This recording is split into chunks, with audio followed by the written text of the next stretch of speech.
Hello guys, അസ്സലാമലൈക്കും. ഇന്നൊരു സന്തോഷ വാർത്തയുണ്ട്. സന്തോഷ വാർത്ത എന്താണെന്നല്ലേ, എൻ്റെ ഫ്രണ്ട് ഒരു വാഴക്കന്ന് തന്നിട്ടുണ്ടായിരുന്നു കേട്ടോ. ആ വാഴക്കന്ന് ഞാൻ കുഴി കുത്തി വെള്ളമൊക്കെ ഒഴിച്ചു കൊടുത്ത് കുറേ നോക്കി, പക്ഷേ മൊത്തം കരിഞ്ഞു പോയി. അപ്പോൾ ഞാനെന്ത് വിചാരിച്ചു, എല്ലാം പോയി എന്ന് കരുതി. അങ്ങനെ കുറേ ദിവസം വെള്ളം ഒഴിക്കാതെ അതിനെ അണിയിട്ടു. അപ്പോൾ പിന്നെ ഒരു ദിവസം നോക്കുമ്പോഴാണ് ആ വാഴയ്ക്ക് മുള വന്നിരിക്കുന്നത് മുള വന്നത് കണ്ടപ്പോൾ എനിക്ക് ഭയങ്കര സന്തോഷമായി.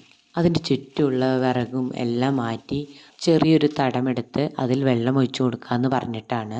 അപ്പോൾ എൻ്റെ കയ്യിൽ തിരഞ്ഞപ്പോൾ ഒന്നും കിട്ടിയില്ല കേട്ടോ. അപ്പോൾ തേപ്പ് കരണ്ടിയാണ് എൻ്റെ കയ്യിൽ കിട്ടിയത്.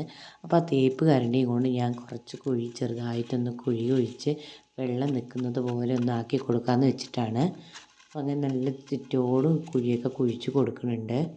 എൻ്റെ ഫ്രണ്ട് മുൻപും ഇതേപോലെ 2 വാഴക്കന്ന് തന്നിട്ടുണ്ടായിരുന്നു. അപ്പോൾ അത് ഞാൻ കുറേ കുഴിച്ചിട്ട് കുറേ വെള്ളമൊക്കെ ഒഴിച്ചൊക്കെ കുറേ നോക്കി, പക്ഷെ അതൊന്നും മുളച്ചില്ല. അതുകൊണ്ടായിരിക്കാം എനിക്കിത് കണ്ടപ്പോൾ ഭയങ്കര സന്തോഷമായത്. ഇത് കദളി വാഴയുടെ കന്നാണ്. കദളിപ്പഴം എനിക്ക് ഭയങ്കര ഇഷ്ടമാണ്. അതുകൊണ്ടും കൂടിയായിരിക്കാം എനിക്കിത് മുളച്ചപ്പോൾ ഭയങ്കര സന്തോഷം തോന്നിയത്. അങ്ങനെ വെള്ളമൊക്കെ നിൽക്കുന്ന പാകത്തിന് ഒരു കുഴിയൊക്കെ ആക്കി എടുത്തിട്ടുണ്ട്. ഇനി കുറച്ച് വെള്ളം നമുക്ക് ഒഴിച്ചു കൊടുക്കുക. അതിനായിട്ട് പൈപ്പിൽ നിന്ന് കുറച്ച് വെള്ളമൊക്കെ ഞാൻ പിടിച്ചിട്ട് കൊണ്ട് ഒഴിക്കുന്നുണ്ട്. അതിൻ്റെ ഒപ്പം തന്നെ പിന്നെ നമുക്ക് കുറച്ച് ചാരമൊക്കെ ഇട്ട് കൊടുക്കണം. ചാരമൊക്കെ ഇട്ട് കൊടുത്ത് വെള്ളമൊക്കെ ഒഴിച്ച് ചാരമൊക്കെ ഇട്ട് കൊടുത്ത് കുറച്ച് പച്ചക്കറി വേസ്റ്റ് ഉണ്ടായിരുന്നു. വീട്ടിൽ പച്ചക്കറി വേസ്റ്റാണ്. ആ പച്ചക്കറി വേസ്റ്റും കൂടി ഇതിനകത്ത് ഇട്ട് കൊടുക്കാം. കുറച്ച് വളമൊക്കെ ആയി കിടന്നോട്ടെ, വാഴ നന്നായി വളർന്നു വരട്ടെ.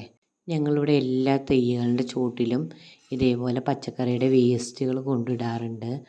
പച്ചക്കറിയുടെ വേസ്റ്റ് ഇടുന്നത് കൊണ്ട് ചെടികളൊക്കെ നന്നായി വളരുന്നുണ്ട്, പെട്ടെന്ന് കായ്കളൊക്കെ വരാറുണ്ട്. അപ്പോൾ ഇതൊക്കെ ഇട്ട് കൊടുത്ത് കുറച്ച് ചാരവും കൂടി മുകളിൽ കൂടെ വിതറിയിട്ട് അതിൻ്റെ മുകളിൽ കുറച്ച് വെള്ളവും കൂടി ഒഴിച്ചു കൊടുക്കുന്നുണ്ട്. അങ്ങനെ വാഴയുടെ തടം എടുക്കണ പണി ഇവിടെ കഴിഞ്ഞു. ഈ വാഴ മുളച്ച് വലുതാവുമ്പോൾ നിങ്ങളെ ഞാൻ കാണിക്കാം. അപ്പോൾ ഈ വീഡിയോ എല്ലാവർക്കും ഇഷ്ടമായെന്ന് വിചാരിക്കുന്നു. വീഡിയോ ഇഷ്ടമായാൽ ലൈക്ക് ചെയ്യുക, ഷെയർ ചെയ്യുക, സബ്സ്ക്രൈബ് ചെയ്യുക. വീണ്ടും അടുത്തൊരു വീഡിയോയുമായി വരുന്നതിന് ബൈ.